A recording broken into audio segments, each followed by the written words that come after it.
করে কানে ধরলেন। প্রথমবারের বেলায় কেউ কল ধরল না, তবে দ্বিতীয়বার কল করার আগেই কল এলো। বুড়ি পানে লাল করা ঠোঁটে মুখ ভর্তি হেসে বললেন, বাসর রাত্রের পরদিনই পালাইয়া গেল দাদু ভাই। আহারে, তাই তোমার সমস্যার কারণ চুপি চুপি আমারে কইতে পারতা। মুই তোমার এমন একখান বাটনা খাওয়াইতাম, একদিনেই চাঙ্গা হইয়া যাইতে। আমি একদম ঠিক আছি ডার্লিং, তুমি তোমার বইরারে গিয়া বাটনা খাওয়াও। আমার ওসব বাটনা টাটনা লাগবো না আমার। আল্লাহ দিলে এমনি বহুত চাঙ্গা আছি। কেমন চাঙ্গা বুঝবার পাচ্ছি দাদু ভাই। তয় তোমার বউও কইতাছে তুমি কাপুরুষের মতো না মইলা পালাই গেছো। এ কথা শুনে স্পর্শী শব্দ করে হাসতে লাগলো। কাপুরুষ বলায় রুদ্রের মুখখানা কেমন পাংশুটে হয়েছে, তা বড্ড দেখতে ইচ্ছে করছে তার। বীরপুরুষের মতো সিনা উঁচু করে বেড়ানো সেই রুদ্রকে বলছে কাপুরুষ। কথাটা রুদ্রের হজম করা কথা না। দেখা যাক জবাবে কি বলে। ফোনের ওপাশ থেকে রুদ্রের কানে পৌঁছেছে কারো প্রাণ খোলা হাসির শব্দ। কে হাসছে চিনতে কষ্ট হয়নি তার, তবে স্পর্শী দাদিমার পাশেই আছে জেনে তেড়াভাবে জবাব দিল, তোমার নাতনি রানী এলিজাবেথের ন্যায় আমার বংশের সবচেয়ে যোগ্যতা সম্পন্ন উচ্চশিক্ষায় শিক্ষিত মেয়ে সে, যার রূপ গুণের জুড়ি মেলাও ভার। এমন যোগ্যতা সম্পন্ন এক মেয়েকে ধরাছোঁয়ার সাধ্য কি আর এই এতিমের আছে? তাছাড়া কাউকে না ধরে না ছুলে কাপুরুষ বলা সুস্থ কোনো মানবীর কাজ নয়, তাই না? রুদ্রের এমন অপমানজনক কথা শুনে স্পর্শী এবার চেঁচিয়ে উত্তর দিল, দাদিমা, তোমার নাতিকে বলে দাও তার জন্য স্পর্শী মরে যাচ্ছে না। তার ছোঁয়া না পেয়ে কেঁদে কেঁদে জীবন শেষ করে দিচ্ছে না। মোদ্দা কথা, সে আমার কাছে এতটা গুরুত্বপূর্ণ কেউ নয়। আজ না হয় কেউ আমার বিরহে কেঁদে মরছে না, কাল যে এমনই থাকবে এর গ্যারান্টি কি? এর গ্যারান্টি আমি নিজে। সে আজ অথবা কাল যা ইচ্ছা করছে করুক, তাতে আমার যায় আসে না। আমার বুকে অন্য নারী থাকলেও না। আচমকা এমন কথা শুনে স্পর্শী কেন জানি থমকে গেল। স্তব্ধ হয়ে তাকিয়ে রইল দাদিমার দিকে। তারপর কিয়তকাল নিশ্চুপ থেকে জোর গলায় বলল, যে থাকার সেমনিই থেকে যাবে। পৃথিবীর সবচেয়ে থার্ড ক্লাস মার্কা যুক্তি এটা। বিপরীতে থাকা মানুষটাকে প্রাপ্ত সম্মানটুকু দিবে না, মানুষ বলেই গ্রাহ্য করবে না, আর তোমার তুচ্ছ তাচ্ছিল্য সহ্য করতে অপর ব্যক্তি থেকে যাবে। এত সোজা? তবে তোর দিক থেকে লেম যুক্তিটাই সঠিক, কারণ তুই বখাটে নেশাখোর জোটাতে পারিস, নেশাখোরের হাত খরচও দিতে পারিস, আর এসব নেশাখোররা আত্মসম্মান খুইয়ে হাত খরচ পেতে তোর জন্য থেকে যেতে পারে। তাই আমার মতো একটা রুদ্রকে হারালে তোর কিচ্ছু আসবে যাবে না, কারণ তার কাছে তো হাজারটা মাসুম আছে থাকবে।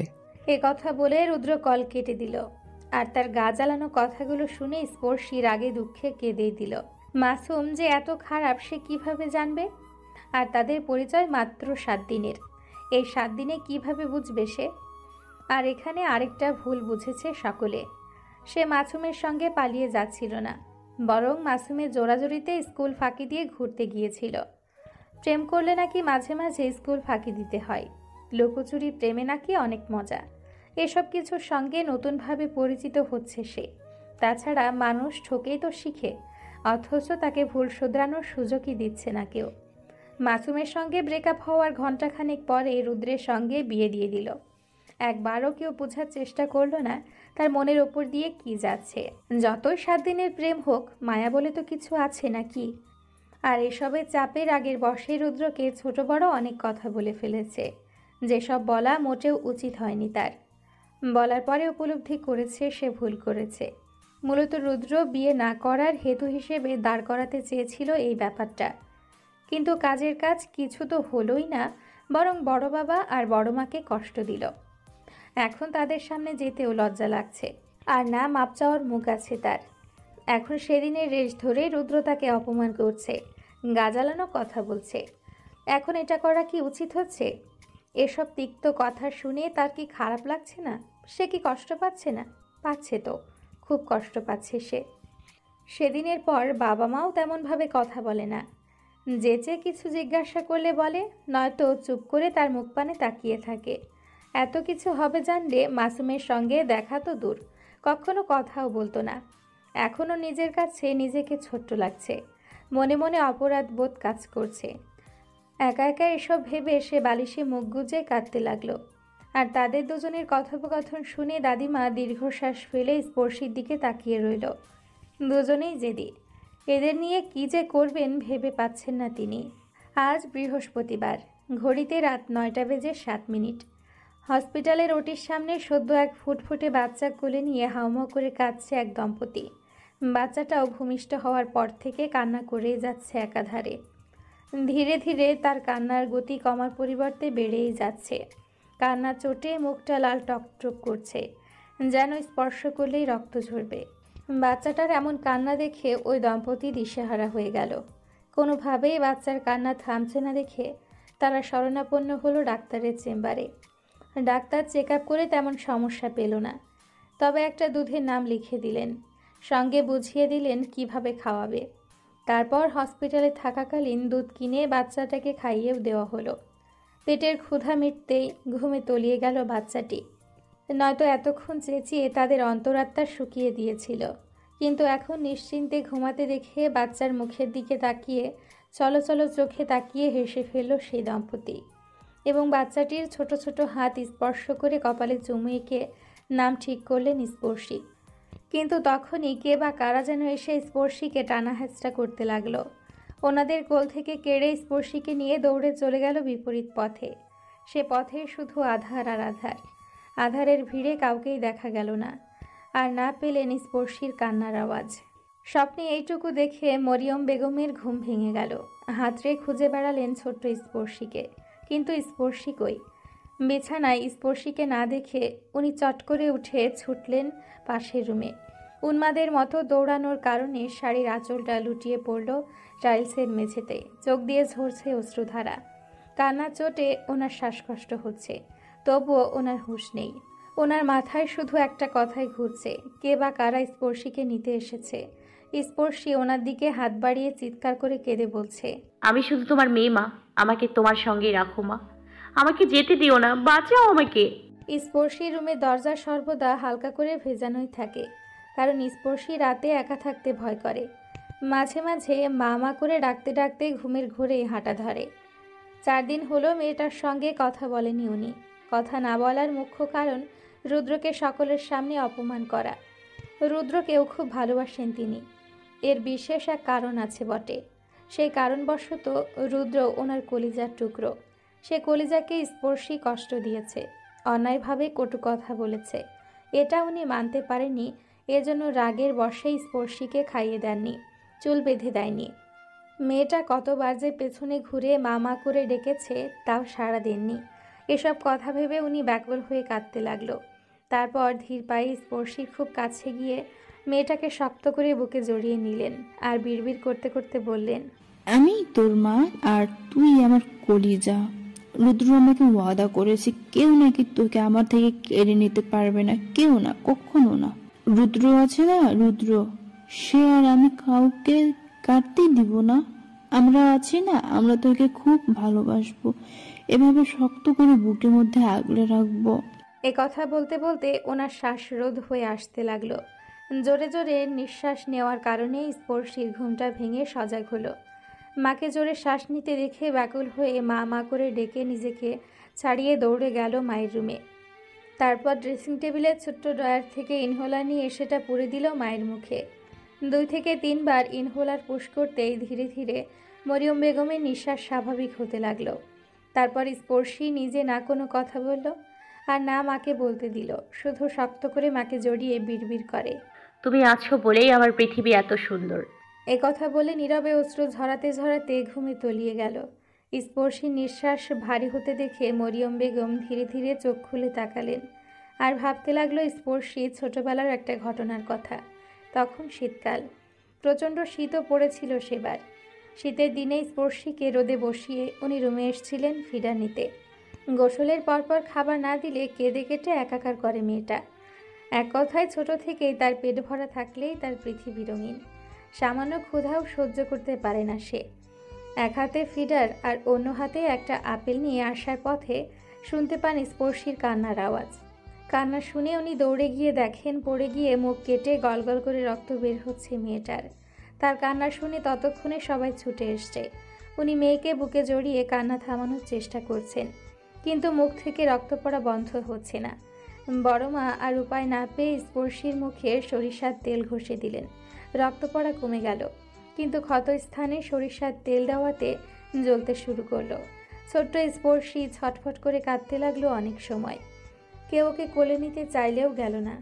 মায়ের কাঁধে মাথা রেখে ফোঁপাতে ফোঁপাতে ক্লান্ত হয়ে ঘুমিয়ে পড়ল, যেন মা থাকলেই হবে। তারপর ঘুমের ঘোরে ওর মুখে ফিডার দিলে টান দিতে গিয়ে কেঁদে উঠল মেয়েটা। ঠোঁটের অনেকখানি ফুলে গেছে। মুখের ব্যথায় 2 দিন খেতেই পারেনি মেয়েটা, শুধু কাঁদত। আর মেয়ের কান্না দেখে উনিও কেঁদে ফেলতেন। আর ওনারা মা ও মেয়ে যখন কাঁদত, রুদ্র তাকিয়ে দেখত। এমনিতেই রুদ্র স্পর্শী 10 বছরের বড়, আর রুদ্র তখন অনেক কিছুই বুঝত। ছোট্ট স্পর্শী তখন বই খাতা টেনে ছিঁড়ে ফেললেও মারা তো দূর, ধমকাতও না। শুধু রাগি রাগি দৃষ্টিতে তাকালেই স্পর্শী ঠোঁট উল্টে কেঁদে রাগ করে উল্টো ঘুরে বসে থাকত। ফলে তারই রাগ ভাঙাতে দোকানে গিয়ে চকলেট আর চিপস কিনে দিতে হতো। একবার হয়েছে কি, স্পর্শী তার দাদিমার পানের বাটা থেকে জর্দা নিয়ে খেয়ে বমিটমি করে একাকার অবস্থা। যেমন চঞ্চল মেয়ে, তেমনই শাস্তির শেষ নেই। সেদিন রুদ্র রেগে দাদিমার পান খাওয়া নিষিদ্ধ ঘোষণা করে পানির বাটা লুকিয়ে রেখেছিল। এছাড়া খেলতে খেলতে স্পর্শী ওর বড় মায়ের শখের ফুলদানি ভেঙে খাটের নিচে লুকিয়েছিল। পরে তাকে খুঁজে খুঁজে খাটের নিচ থেকে বের করে আনা হয়। বড় মা তার কাণ্ডে মন খারাপ তো দূর, চোখ পাকিয়ে তাকায়নি পর্যন্ত, কারণ চঞ্চল মেয়েটা এই বাড়ির প্রাণ। আর উনিও খুব বেশি ভালোবাসেন স্পর্শীকে। তাছাড়া স্পর্শী কোনো না কোনো কাণ্ড ঘটাবে। একবার প্রচণ্ড জ্বর এসেছিল, তার কোনোভাবেই জ্বর ছাড়ছিল না। পরে ডাক্তারের পরামর্শে হসপিটালে ভর্তি করা হয়েছিল। হসপিটালে থাকবে না বলে সে কি কান্না স্পর্শীর। হাতের কেনোলা যে কতবার খুলেছে তার ইয়ত্তা নেই।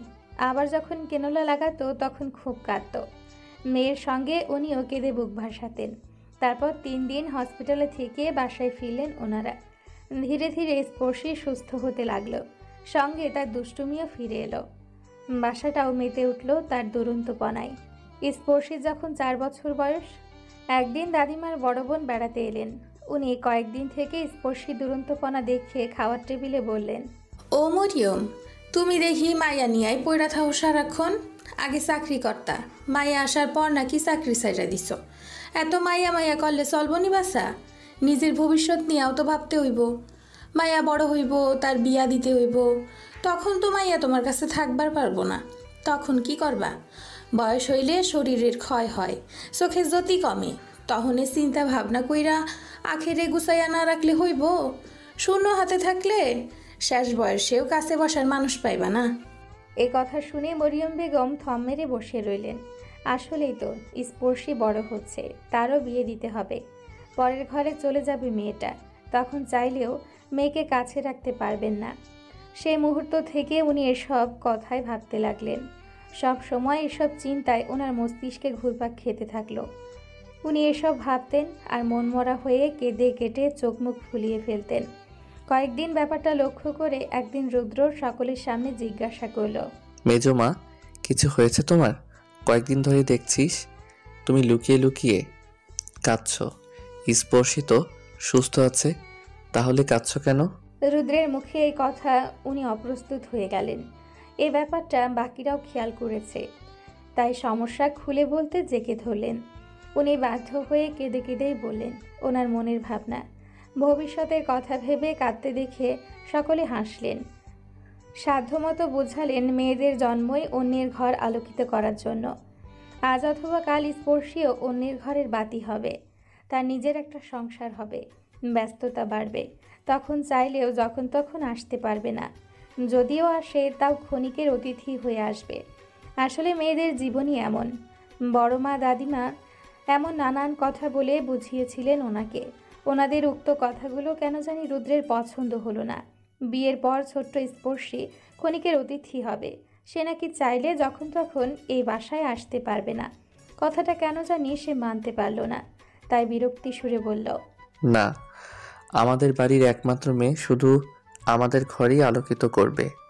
স্পর্শীকে অন্যের ঘর পাঠাবো না আমি। ছেলের কথা শুনে বড় মা হেসে উঠে জিজ্ঞেস করলেন, তা কি করে আটকাবি শুনি? আমি বড় হয়ে স্পর্শীকে বিয়ে করব। তারপর আমাদের এই বাসায় থেকে যাবেও। তখন ওকে অতিথিও হতে হবে না, আবার সবসময় আমাদের সঙ্গে থাকতে পারবে। রুদ্রের কথা শুনে সবাই খুব হেসেছিল, কিন্তু রুদ্র সিরিয়াসভাবেই ব্যাপারটা মনের মধ্যে পুষে রেখেছিল। তারপর তারা দুজন বড় হতে লাগলো। সময় অতিবাহিত হলো সুখে দুঃখে টানাপোড়েনে। সেদিনের পর থেকে রুদ্র স্পর্শীর অভিভাবক হয়ে উঠল। ছোট ছোট ব্যাপারগুলো রুদ্র মত দিত, সঠিক আর ভুলের পার্থক্য বোঝাতো। কিন্তু দুষ্টু স্পর্শী সেসব বুঝতে চাইতো না, বরং তাকে যখন যা নিষেধ করা হতো ঘুরে ফিরে সে ওই কাজটাই করত। এজন্য বিভিন্ন ধরনের শাস্তি ভোগ করতে হতো। এখনও হয়। দুটোতে শরীরে বড় হলেও এখনও ছোটদের মতোই ঝগড়া করে। অথচ গত মাসের শেষের দিকে রুদ্রের হলো 27 আর স্পর্শীর 16। তবে স্পর্শীর মাঝে এই পরিবর্তন এসছে রুদ্রের জন্মদিনের দিন। সেদিন বাসা মেহমানে ভর্তি ছিল, সকলে হইহট্টগোলে মেতেছিল চারদিকে। তখন নিকট আত্মীয়দের একজন আলোচনা করছিল, ওকে হসপিটাল থেকে কিনে এনেছিল, খুব কষ্টে মানুষ করেছে ওর পালিত মা। আজ দেখো কত বড় হয়েছে। একেই তো বলে রাজকপাল।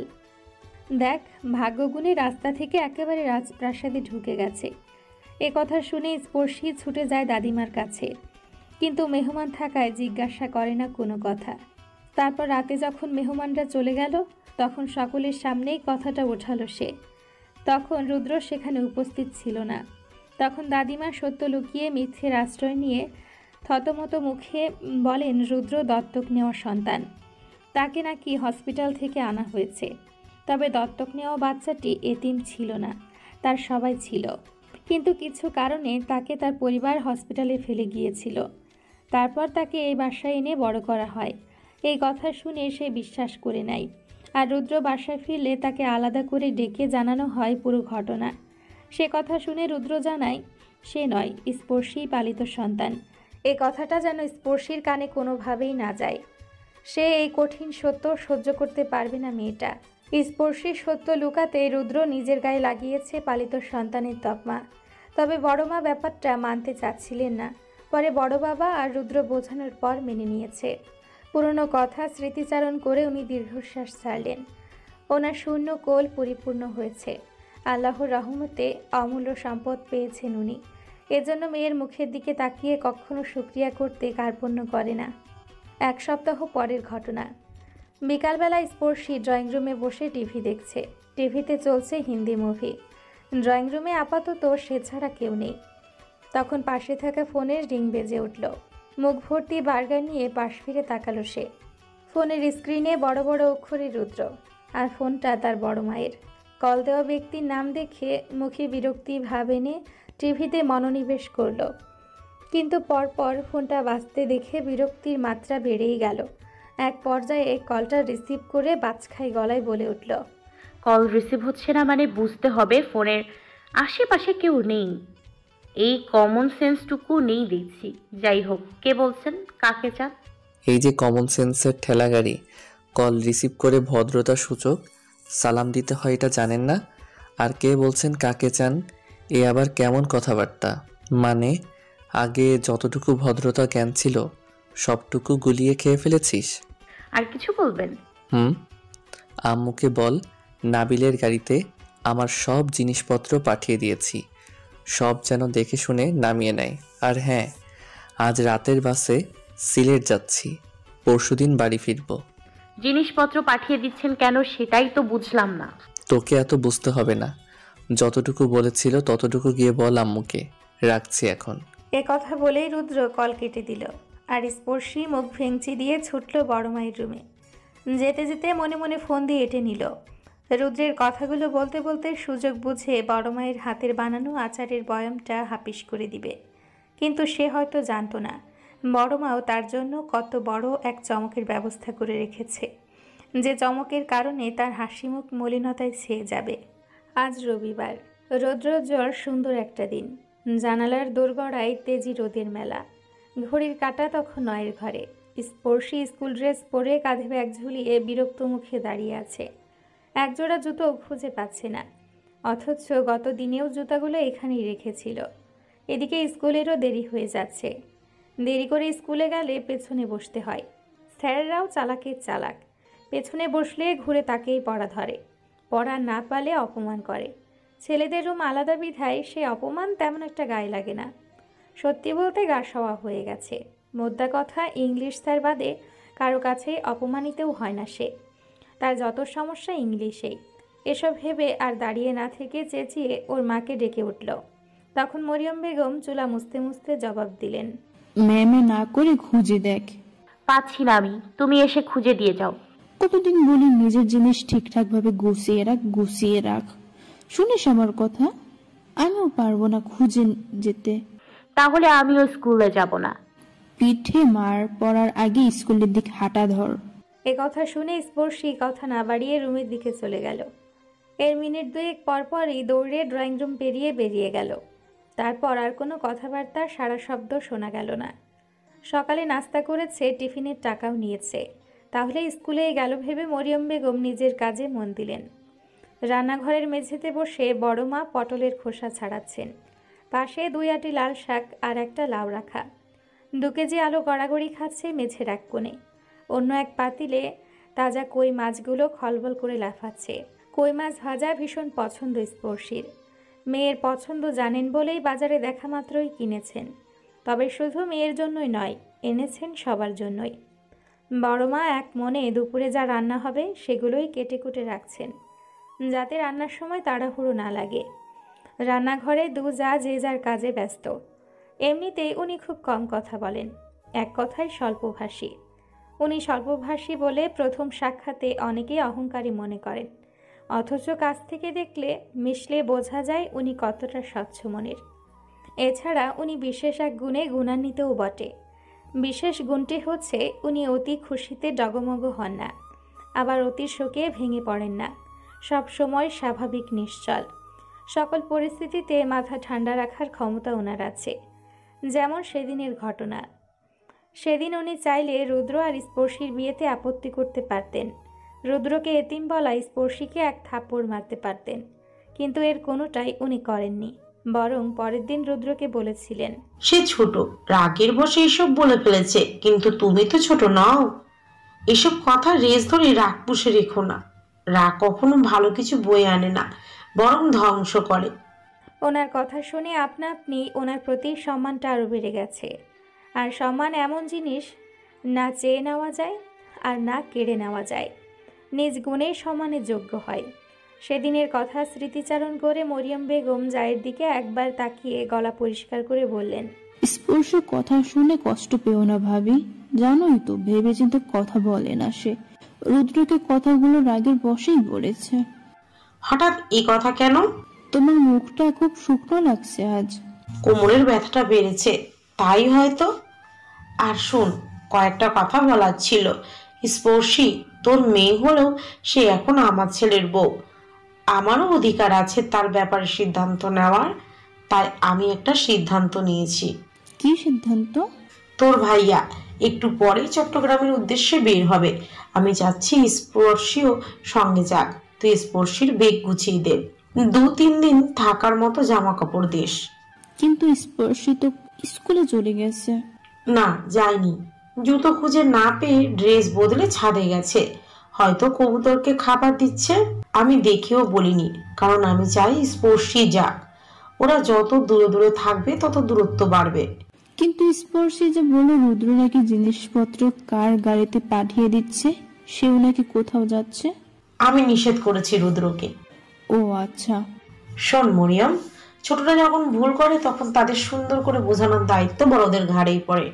আমি জানি রুদ্র এই ব্যাপারে মুখ ফুটে কিছু বলবে না, তাও তোর জন্য, কারণ তুই মেয়েকে ছাড়া থাকতে পারিস না। কিন্তু পরিস্থিতি এখন উল্টো কথা বলছে, এটা তোকেও বুঝতে হবে। স্পর্শের ছেলে মানুষই করবেই, তার বয়সটাই এমন। কিছুদিন আগেও একটা ভুল করতে যাচ্ছিল, আবার করবে না এর গ্যারেন্টি কি? আর এখন রুদ্রর বাসায় ফেরা মানে নিজের ক্ষতি করা, তাও করবে সে। তবু নিজের সুবিধার কথা কাউকেই বলবে না। তাই আমি ভেবেছি রুদ্রর কাছে থাকুক স্পর্শী। এতে যদি দূরত্বটা ঘুচে, দু একদিন একসঙ্গে থাকলে, একে অপরকে সময় দিলে তাদের সম্পর্কটা একটু হলেও সহজ হবে, যেটা এই বাড়িতে সম্ভব নয়।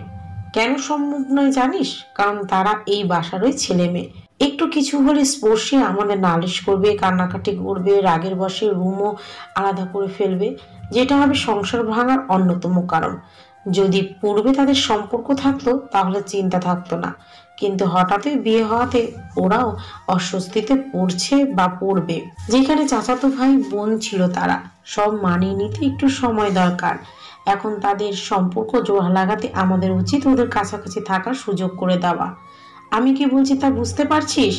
আর চট্টগ্রামে যত যাই করুক একসঙ্গে এক রুমে থাকতে বাধ্য তারা। তা ঠিক, কিন্তু রুদ্র কি রাজি হয়েছে? না, সে এখনো জানে না স্পর্শী যাচ্ছে ওর কাছে। ভাইয়া যাচ্ছে তাও জানে না। ভাইয়া কোনো কাজে যাচ্ছে নাকি এমনি ঘুরতে? না, স্পর্শীকে রাখতে। তারপর দুই যা আলোচনা করে অন্য সদস্যদের জানালেন। দাদিমা এবং স্পর্শীর বাবাও মত দিলেন। আর বড় বাবা তো জানতেন এই ব্যাপারে।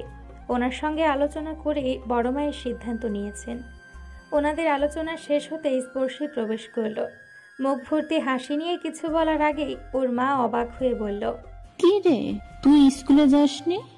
না, আমার এক জোড়াও জুতো নেই, কি পরে যাব? কি? তাহলে গত সপ্তাহে কেন কোন জুতা জোড়া কই? আরে কি যে বলো না আম্মু, ওগুলো বের করলে পুরনো হয়ে যাবে, তাই বের করিনি। তাছাড়া একদিন স্কুলে না গেলে কিছু হবে না। এ কথা বলে দাঁত বের করে খিলখিল করে হাসল। তার হাসি দেখে বাকিরাও হাসলেন। তখন বড় বাবা স্পর্শীকে জানালো উনি বেড়াতে যাচ্ছেন, সে যাবে নাকি। বেড়ানোর কথা শুনে স্পর্শীর আনন্দে লাফ মেরে উঠে রাজি হয়ে গেল। ওর মুখশ্রী জুড়ে ছড়িয়ে গেল উৎফুল্লতা। বাসায় শুয়ে বসে বোরিং না হয়ে বেড়াতে যাওয়ার আনন্দে সে জানার প্রয়োজন বোধ করলো না কোথায় যাচ্ছে, কেনই বা যাচ্ছে। আর কেউ বললেও না আগ বাড়িয়ে। তারপর স্পর্শী মায়ের থেকে বিদায় নিয়ে চলল মহা আনন্দে। ভুলেও আন্দাজ করতে পারল না তার এত আনন্দের ভাটা পড়বে অপ্রিয় এক মানুষের মুখ দেখে, যার উপস্থিতি তার বিরক্তির কারণ। সকালবেলা ঘুম থেকে উঠেই কোনো মতে ফ্রেশ হয়ে নাস্তা না করে বেরিয়েছিল রুদ্র। ফিরল কিছুক্ষণ আগে। ততক্ষণে দিন পেরিয়ে সন্ধে নেমেছে। মাগরিবের আজানও হয়ে গেছে কিছুক্ষণ আগে। রুদ্রের ক্লান্ত পরিশ্রান্ত শরীরটা বিছানা পেতে চাইছে। এই মুহূর্তে ফ্রেশ হওয়ার এনার্জিটুকুও যেন নেই তার শরীরে। সে ঘামে ভেজা শার্টের বোতাম খুলতে খুলতে রুমের চারিদিকে দৃষ্টি বোলালো। কেউ নেই, থাকার কথাও নয়। কারণ এত বড় ফ্ল্যাটে সে একাই থাকে। ইদানিং ক্লান্ত শরীরে বাসায় ফিরে শূন্য রুমে ভালো লাগে না তার। কেমন শূন্যতা বিরাজ করে চারিদিকে। কাউকে বোধ হয় খুব দরকার এত বড় ফ্ল্যাটে। এই দেওয়ালগুলো যেন কথা বলার তৃষ্ণায় কাতরাচ্ছে। কেন এমন মনে হয় কে জানে? নাকি প্রেম তৃষ্ণাই তার বুক তৃষ্ণার্থ বলে দেওয়ালের ঘাড়ে দোষ চাপাচ্ছে? হবে হয়তো। তাদের বাসায় যেমন এক চঞ্চল প্রজাপতি রয়েছে, ঠিক তেমন এক প্রজাপতি এখানে থাকলে মন্দ হয় না। সারাক্ষণ এ রুম হতে ও রুম ছুটে বেড়াতো, যার উপস্থিতিতে ঠোঁটের কোণে ফুটতো রাগ মিশ্রিত মুচকি হাসি। এসব ভেবে দীর্ঘশ্বাস ফেলে গোসল সারতে গেল। যা হবে না তা ভেবেও লাভ নেই। এর চেয়ে ফ্রেশ হয়ে বিশ্রাম নেওয়াই উত্তম। সে তোয়ালে নিয়ে ওয়াশরুমের দিকে পা বাড়াতে কলিং বেল বেজে উঠল। অসময়ে কারো উপস্থিতিতে প্রচণ্ড বিরক্তি ফুটে উঠল তার ক্লান্ত মুখশ্রী জুড়ে। তবে কে দেখার দরকার ভেবে আইহোল দিয়ে দেখে অবাক না হয়ে পারল না। ততক্ষণে পুনরায় কলিং বেল বেজে উঠল। সে খালি গায়ে দরজা খুলে ভ্রু কুঁচকে তাকিয়ে রইল। আর তাকে দেখে স্পর্শী বেজার মুখটা অন্যদিকে ফিরিয়ে নিল। আগে যদি জানতো বড় বাবা রুদ্রের এখানে আসছে, তাহলে জীবনেও আসতো না। স্বেচ্ছায় এই শাড়ির কাছে এসে গুঁতো খাওয়ার কোনো ইচ্ছেই তার ছিল না। এই লোকটা না পারে দুটো ভালো কথা বলতে, আর না পারে দিল খুলে হাসতে। এর কাছে ভালো কিছু আশা করাই বৃথা। ওদেরকে দেখে রুদ্র বাবাকে সালাম দিয়ে দরজা থেকে সরে দাঁড়িয়েছে। ওর বাবা ভেতরে প্রবেশ করে সোফায় বসেছে, কিন্তু স্পর্শী অন্যদিকে মুখ ফিরিয়ে সেখানেই দাঁড়িয়ে আছে। ওর কাণ্ড দেখে এবার রুদ্রই মুখ খুলল। ভেতরে আসার ইচ্ছে নেই বুঝি? ওকে, থাক তাহলে। আশা করি মশার সঙ্গে ভালোই রাতটা কাটবে। শুভরাত্রি। এ কথা বলে দরজা আটকাতে গেল স্পর্শী রাগে গজগজ করে ভেতর প্রবেশ করল। রাগে দুঃখে বড় বাবার দিকেও ফিরে তাকালো না। গটগট করে হেঁটে যে রুমের দরজা খোলা সেই রুমেই ঢুকে উল্টো ঘুরে বসে রইল। রুদ্র বাবার সঙ্গে কথা বলে গেস্ট রুমে গিয়ে ফ্রেশ হয়ে নিতে বলল। ছেলের কথা শুনে উনি গেস্ট রুমে চলে গেলেন। আর রুদ্র খাবার অর্ডার করে রুমে গিয়ে দেখল ফুলরানী মুখ ফুলিয়ে বসে আছে। মুখ দেখে মনে হচ্ছে এক্ষুনি কেঁদে দিবে।